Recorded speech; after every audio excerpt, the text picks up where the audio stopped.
we're ending at 10:30. Yeah, because I gotta go. But otherwise, magnificent morning, wonderful afternoon, and super evening wherever you may be in the world. This is Carla from MindPlore with Carla and Friends, and we have been having a very interesting morning due to some issues that happened last night, and unfortunately I got delayed, but I'm here now, and we have everything set up correctly now. And I am very anxious to speak with Cameron, who I'm not sure where he is, but I know he's coming back. Lisa Manzo, who will be popping out and popping back in, I hope. And Leslie Baker about using our inner Google to become more of ourselves and stop listening to everyone else we could be listening to, because for some reason we get so involved with what everyone else has to say that we forget to listen to our inner self. So that is what the show is about, and I am very anxious to speak with everyone. And finally, we are where we need to be. And let me just see if I can find Cameron. And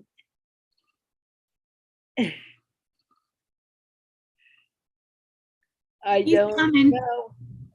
He's having some internet issues. I'm going to send him the link now again.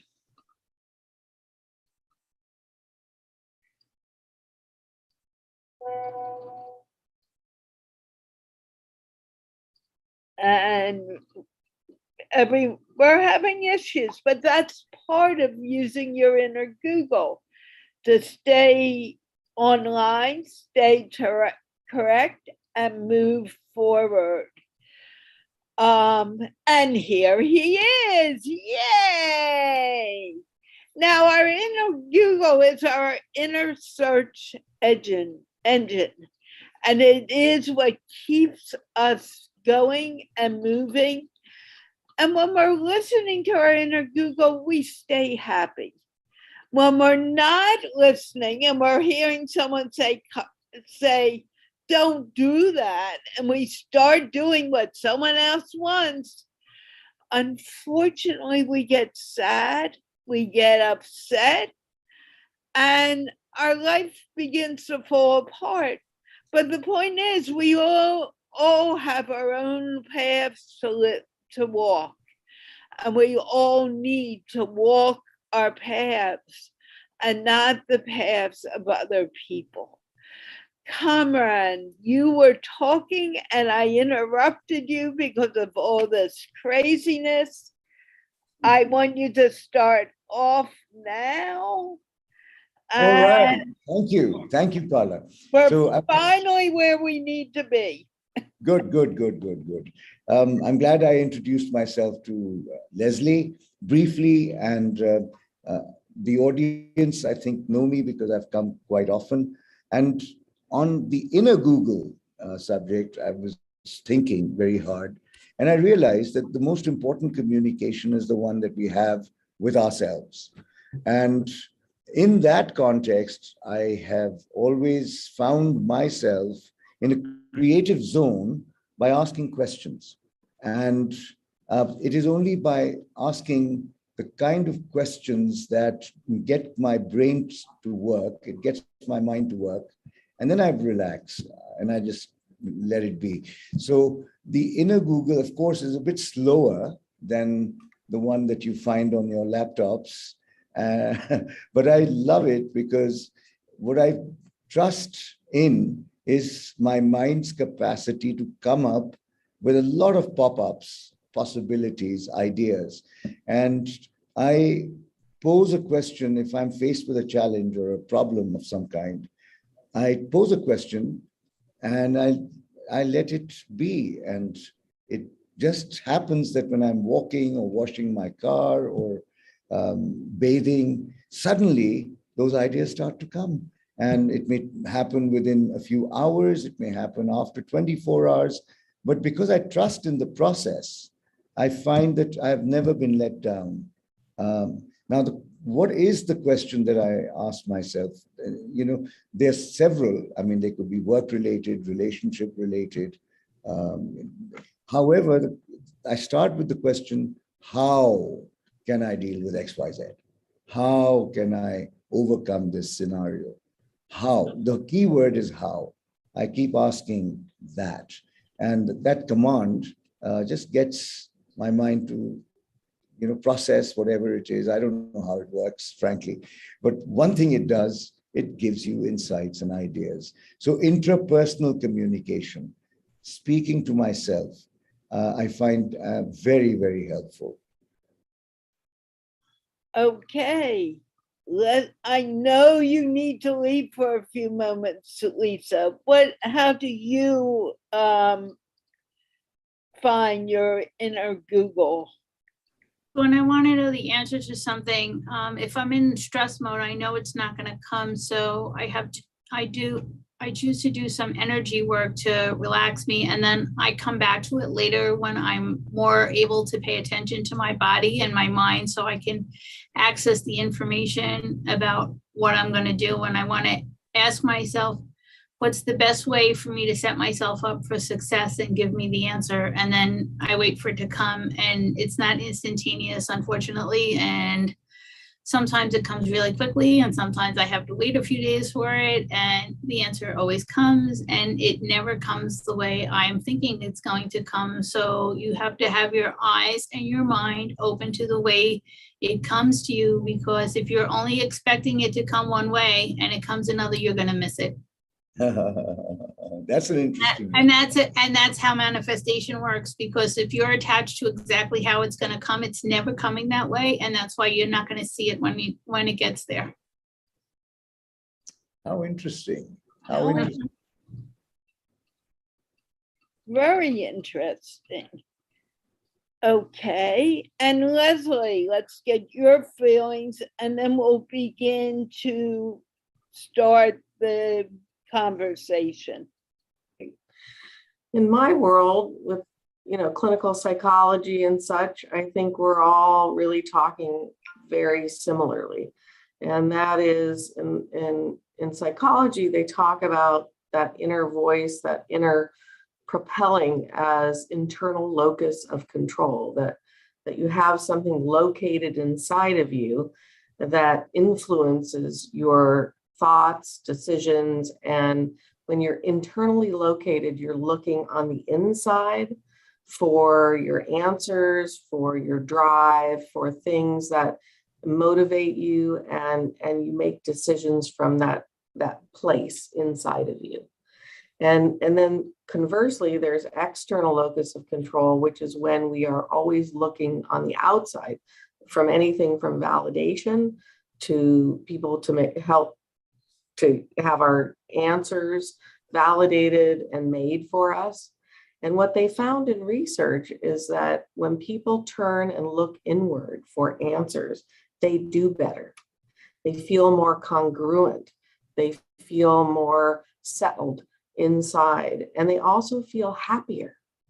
And they feel more free.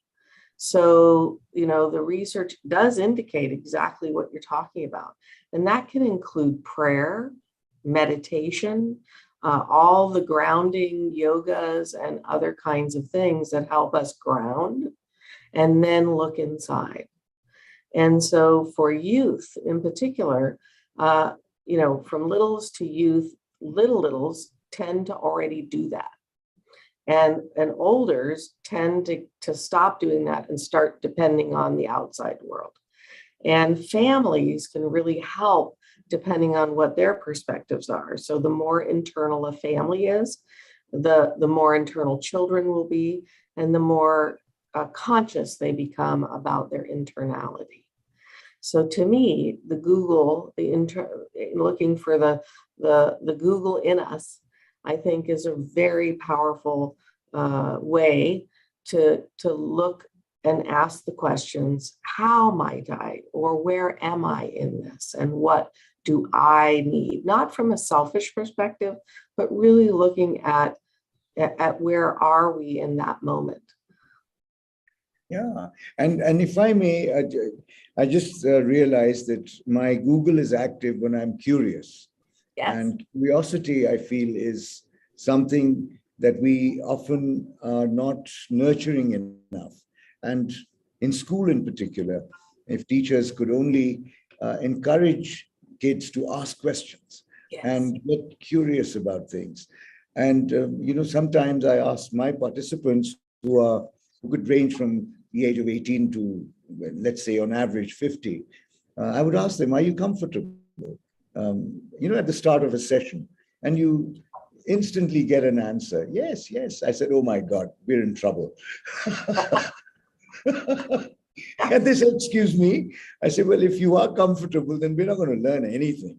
So if you will allow me, I'd like to disturb you a bit. So of course, consent is key in all of this. I find that unless you get consent, you can't attempt to do anything, because you don't want them to shut down on you. You want them to remain receptive. So that's one thing. Then the other thing I find to activate the inner Google is to ask them a question, which is, I'll give you an example. I was addressing some CEOs. There were about a dozen of them. And I thought to myself that they come full of themselves. I mean, they've attained a high position in society, in their organization. They know it all. Who am I to teach them anything, right? So I would ask them a question at the start, which is, as a CEO, what don't you know that you should know in order to be more effective?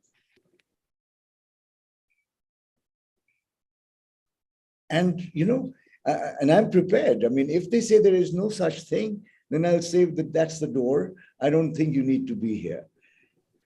But I've never had anyone had the audacity to say that. So, the inner Google gets activated by searching questions of the kind I just, and the best question that Socrates ever asked, know thyself. Who are you? Who are you? And you get some very programmed answers. I'm a human being, or I'm a CEO, very positional, very achievement-driven answers. But I'm not wanting to know about your academics. I don't want to know about your achievements. I want to know about you, the person, and this is where, again, their inner Google gets activated.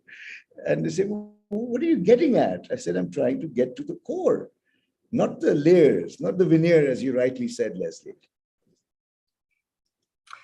Yeah, I think it's true. The more, what I find is conflict. When people are in conflict, oftentimes, as the Gottmans have pointed out, John and Julie Gottman, who do a lot of research on couples, underneath that, there's always a dream. Yeah. And a dream about themselves. And so I find that that's when, when we're in conflict, we're up here. We want people on our side. We want to influence people to get on our side. But underneath it, if we look at the dream beneath the conflict, that's when we're talking about our internal Google. We're talking about what this means to us. What is it that what's really internal to us, and why this issue or this issue is so important to us.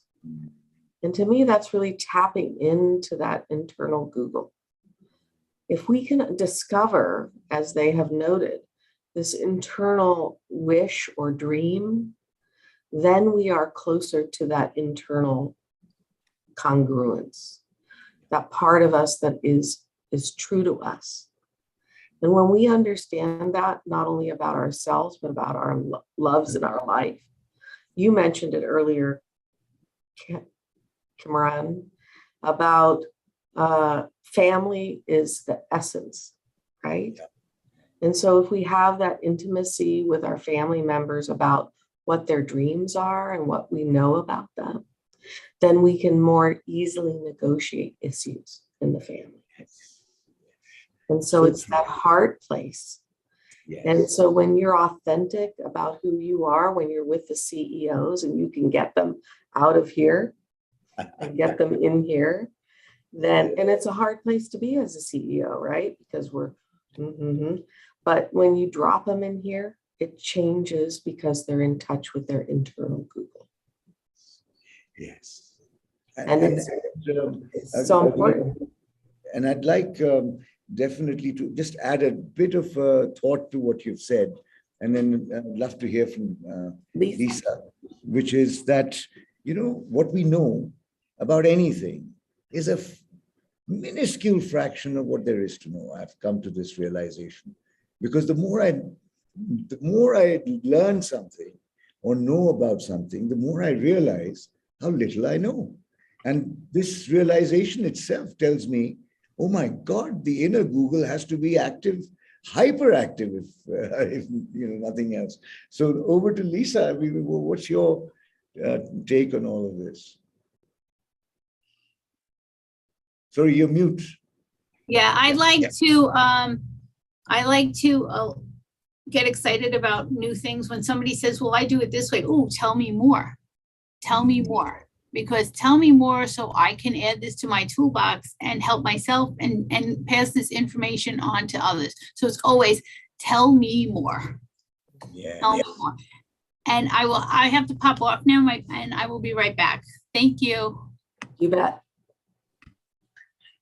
You can just, okay. Yeah, so I agree with you, Kamar. Like, there's never not learning, both from externally, but also internally. Yes. I think we change every day, right? So any information informs the internal Google. It highlights us. When we bump into other people in the world and their ideas and what's happening for them, it informs our internal Google. So I think our Googles are always mining information. Yes. Don't you think? Yeah, absolutely. And so connection then is a fuel for the internal Google. And taking your internal Google and the firing of the cylinders within, relationships, I find that they often go sour because people get bored with each other. And that is an admission that I don't want to know any more about you. Yes, it is. It's a flat admission. Oh no, not again. Not the same expression, not the same face. So we tend to forget the mysterious part of the human being and get very locked into a fixated view. And as a result, we lose the magic in that rapport that we used to enjoy. And I don't know why. Maybe the inner Google dies, or I don't think so. I think that looking at the research and what I've seen is that you can ignite the light again internally if you get to that deeper spot, if you go in and begin to really understand the other. But you must suspend your understanding and take your partner out of the box. Yes. And look at their internal Google and your internal Google, but not from a place of I know more, or I am more than you, but more from how do I understand you? Yes. You have to suspend this and do this. Yeah. So would it be right to say suspend judgment? Yes. And just like Lisa was saying, I want to know more. Tell me more. Yes. And because there is more. Sometimes we only share just so much, even to our partner. But if there's more, the more we trust, the more we can learn about enduring vulnerabilities that maybe our partner has never shared because of fear or trepidation or judgment. But when humans get more close, it gets more frightening. But if we go to our internal Google and we can touch the untouchable that feels like the untouchable, I think that's really trusting our internal Google. And then once we trust it, we can share it. Yes. And I wanted to ask in this context, gut feel. Yes. How would you, because I've come across this term, I experience it myself.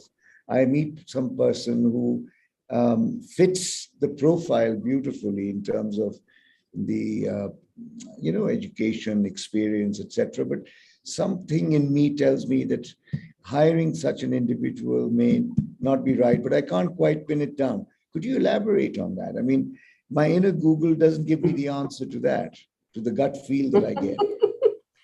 I had a dog once. Can I tell you about my dog? Who was so intuitive. Her name was Maggie. And I ran a home for adults who had severe, differently abled. And my dog hired people.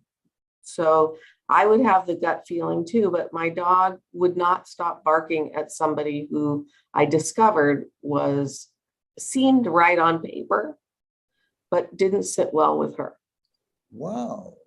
And once I started listening to her, she was right every time. So I hired 2 people that were not right.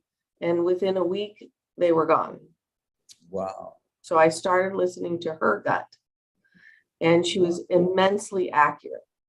I don't know if she could read their aura or what she could do, but she was incredible. So what I would say about the gut for me is that you need to listen to it, even if it has no words. Right. And that it's an electrical system. So when you think about your brainstem, which is right here, fight, flight, and paralysis, and your amygdala is here, and then our brain, our cognitive is here.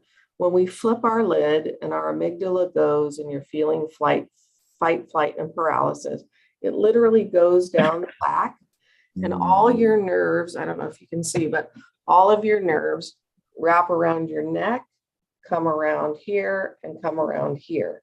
And when they do, they fizzle with your gut. Right. So it's an electrical alarm system that tells you that something's up, but you may not know what it is. Right. So that's how I learned, and you may have better understanding, Lisa, but that's how I know that my gut in my inner Google is telling me something. Your thoughts, Lisa? Your thoughts. So I get these thoughts in my head and they'll just pop in and my brain will actually throw thoughts out, and I'll use this as an example. And so had I survived had my marriage stayed together this week, a couple of days ago, would have been 30 years. Okay. Wow. And usually I don't remember my anniversary until like a week later. I'm like, oh yeah, I got married last week, and so this year I remembered before, and then it hit me, it was going to be 30 years, right? And then on the day, my unconscious mind said to me, and I heard it loud and clear. Sometimes it's very clear and sometimes very subtle, but it said loud and clear. It said, you married the exact right person. You guys just weren't able to figure it out because we have 2 amazing children, right? And we really liked each other. We in addition to loving each other, we really liked each other. So, which is very key. And when I had that realization, I'm like, oh my God, that's exactly right. I married the exact right person. And then sometimes I'll get that intuition, and it's a very, very quiet one. Yesterday, I was doing a session with a client, and I had planned to do one session. And then the thought in my head said, no, that's not the one for her. And I chose not to listen.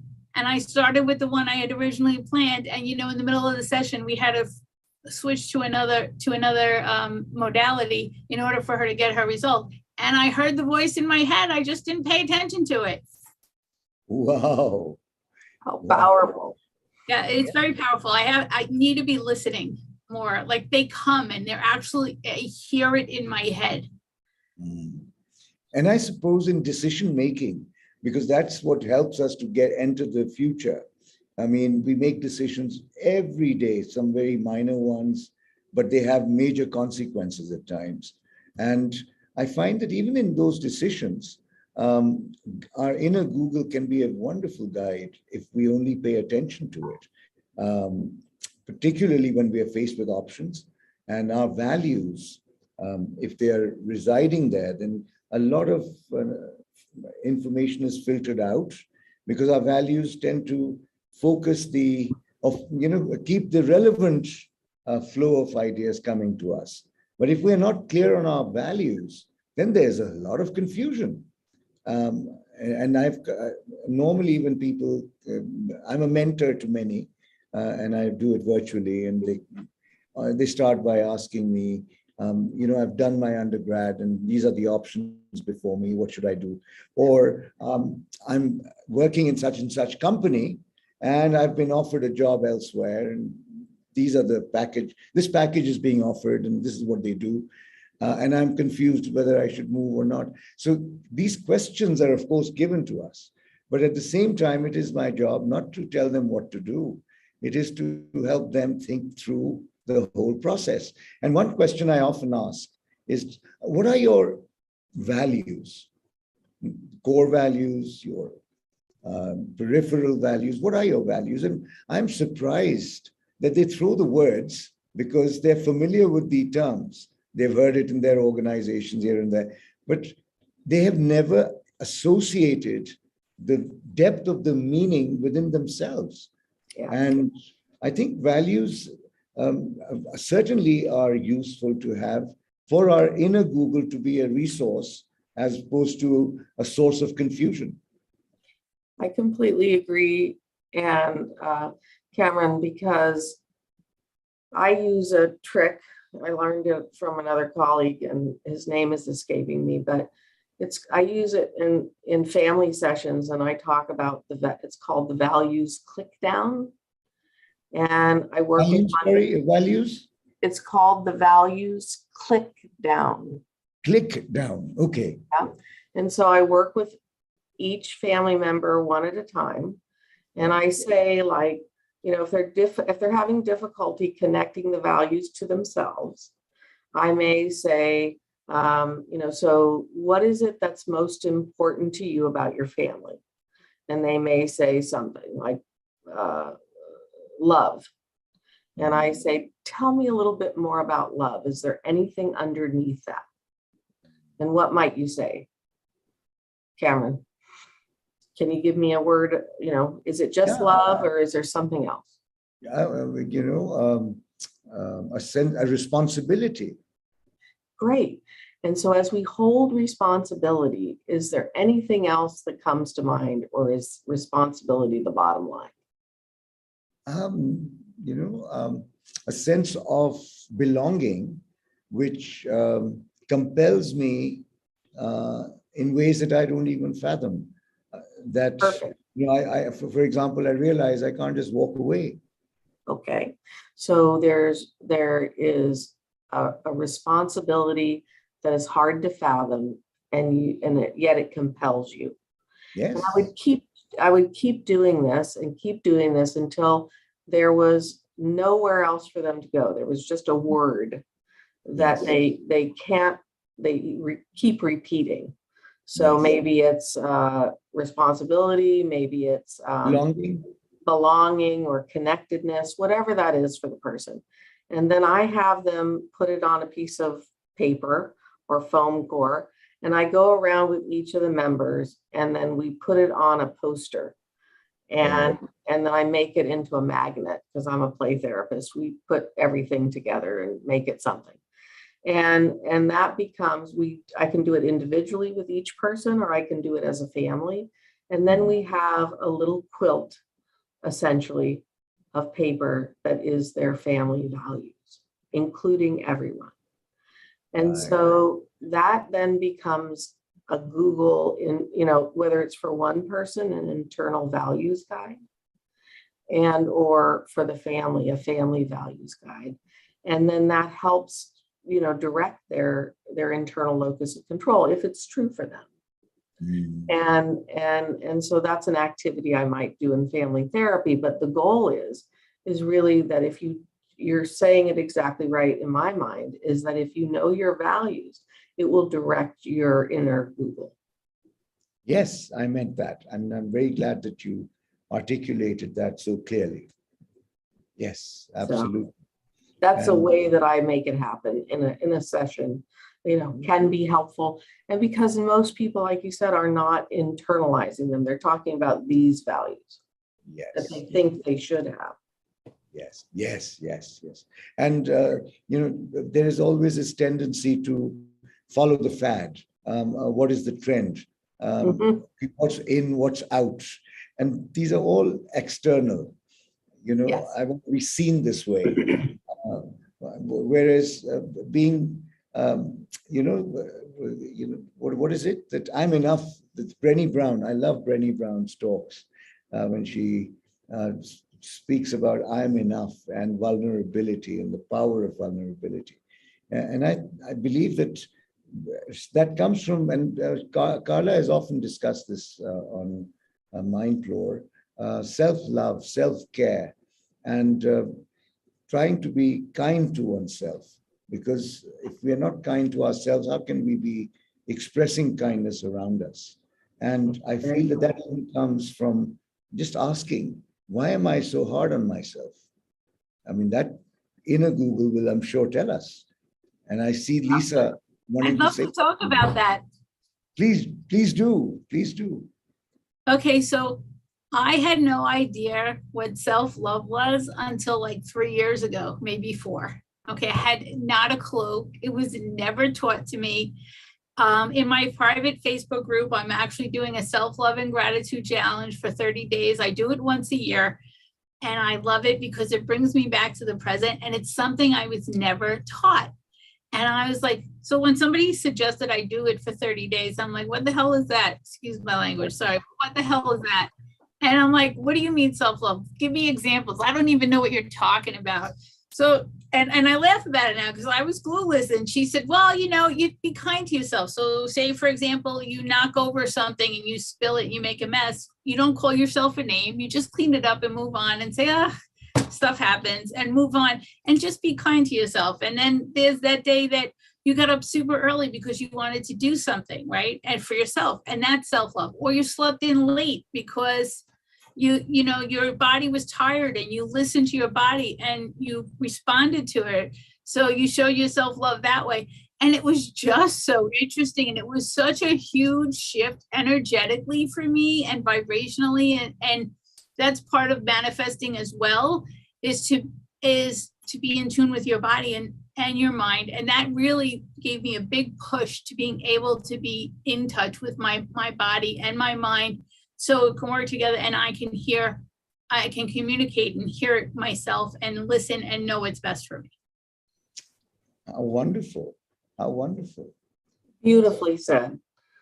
Because, and then along with that, in our internal Google, I not only self-care, but we've talked about this, Carla, on other, MindPlores, is self-forgiveness. Because I think that also then opens the door when you're flogging yourself about this, that, and the other thing, and then you're guilting yourself and never forgiving yourself. It's hard to forgive others as well, but I find that in the end of conflict, in the end of many, many things, the person that's not forgiven is themselves. And if we can break through that in the inner Google and forgive yourself, as well as care for yourself, this inner compassion develops, and then you really can open up to be a better listener to yourself. And I suppose confidence is another, self-confidence, our ability to do things. I find a lot of people hold back. and hold back because they have assigned meanings which are very debilitating.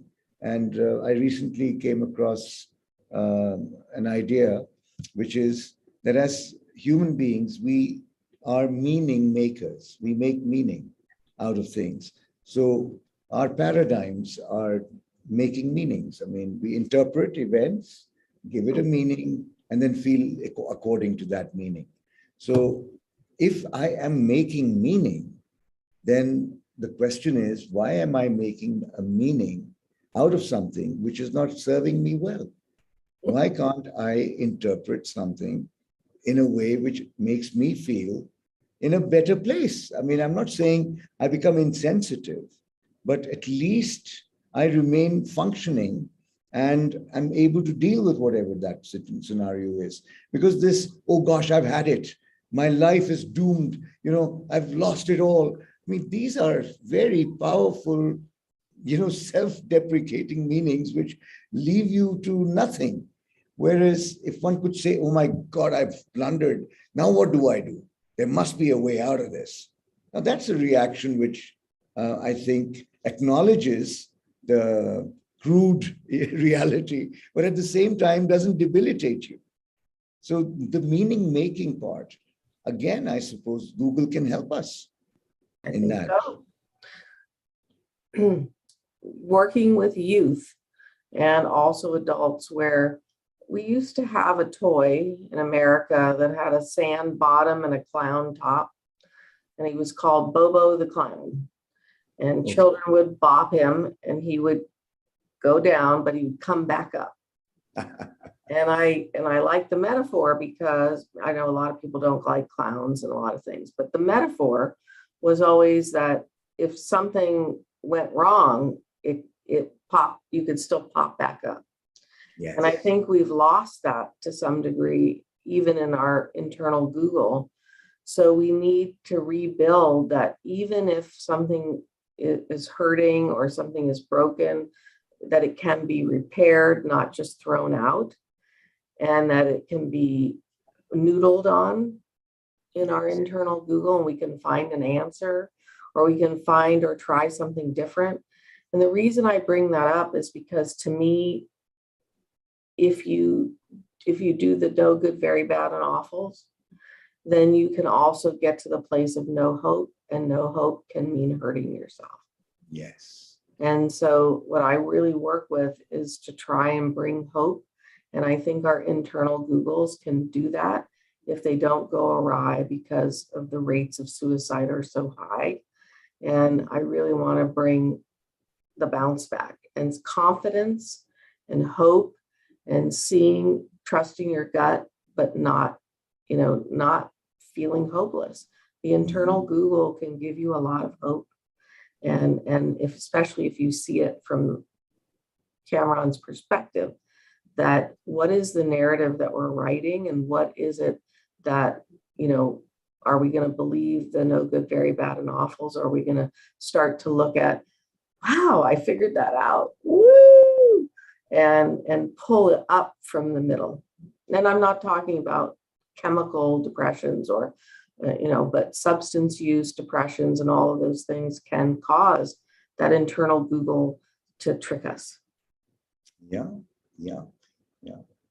And again, consciousness probably is an area that we need to work on, because we are mostly functioning on body memory, our subconscious, which we have acquired through childhood, and unquestioningly doing things, liking things, not liking things, and behaving out of habits that we are not even mindful of. And I think if we are not resorting to the inner Google, it is because we think we are on a track which is serving us, and this is the only way to be. So not being curious in the journey of life and not asking, why do I do what I do, in itself could be a path towards a goal that I may not have even decided. I often ask a question, for instance, when I'm with managers: are you in a job that you really love doing?